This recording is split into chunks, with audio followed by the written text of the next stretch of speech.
নমস্কার। আজকে নবরাত্রির দ্বিতীয় দিন, সকলকে সুস্বাগতম। সকলে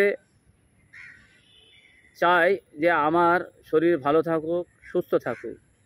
তা কীভাবে সুস্থ থাকা যায় আর তার জন্য আমি বিষয় রাখছি, সেটা হলো ষটচক্রের সাধনা করতে হবে।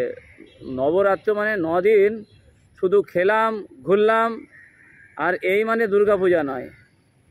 আমাদের সাধনা করতে হবে, সাধনা করে অশুভ শক্তিকে পরাজয় করতে হবে। তার জন্যই আছে আর এই নবরাত্র পালন। তা প্রথম দিন আমরা মূলাধার চক্রকে জাগ্রত করব, দ্বিতীয় দিন স্বাধিষ্ঠান চক্রকে, তৃতীয় দিন মণিপুর, চতুর্থ দিন অনাহত, পঞ্চম দিন বিশুদ্ধ, ষষ্ঠ দিন হলো আজ্ঞা চক্র, সপ্তম দিন সহস্রাধার, অষ্টম এবং নবম এগুলি সম্পূর্ণ চক্র অর্থাৎ ষট চক্রকে জাগরণ করা দরকার। তা আসনের মাধ্যম দিয়ে জাগরণ করা দরকার। সেই জন্য অর্থাৎ কালকে ছিল আর মূলাধার চক্র জাগরণের জন্য, মূলাধার চক্র জাগরণের জন্য বীরভদ্রাসন প্রকার 1 করতে হবে। দ্বিতীয় দিন মানে আজকের দিনে স্বাধিষ্ঠান চক্র জাগ্রত। স্বাধিষ্ঠান চক্র জাগ্রত হওয়ার জন্য ভুজঙ্গাসন করা দরকার। এই জন্য আমার স্ক্রিনে ভুজঙ্গাসন দেখানো হবে আর সেটা অভ্যাস করবেন নিয়মিতভাবে। মণিপুর চক্র অর্থাৎ নৌকা আসন করতে হবে, নৌকা আসন করলে মণিপুর চক্র জাগ্রত হবে। অনাহত চক্র জাগ্রত হবে উষ্ট্রাসন করলে। বিশুদ্ধি চক্র জাগ্রত হবে অর্ধ চক্রাসন করলে।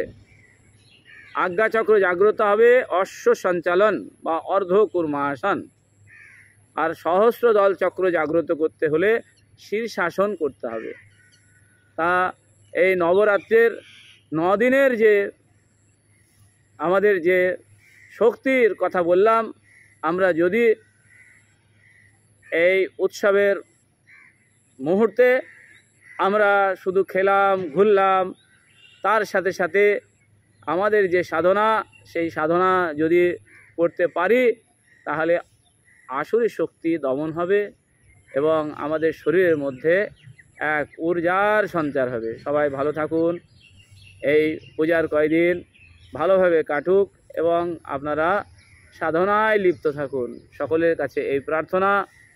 আমাদের পরিবারের সদস্য হওয়ার জন্য VYAS কলকাতাকে ফলো করুন। সবাই সুস্থ থাকুন, ভালো থাকুন। আবার পরবর্তী দেখা হবে। নমস্কার।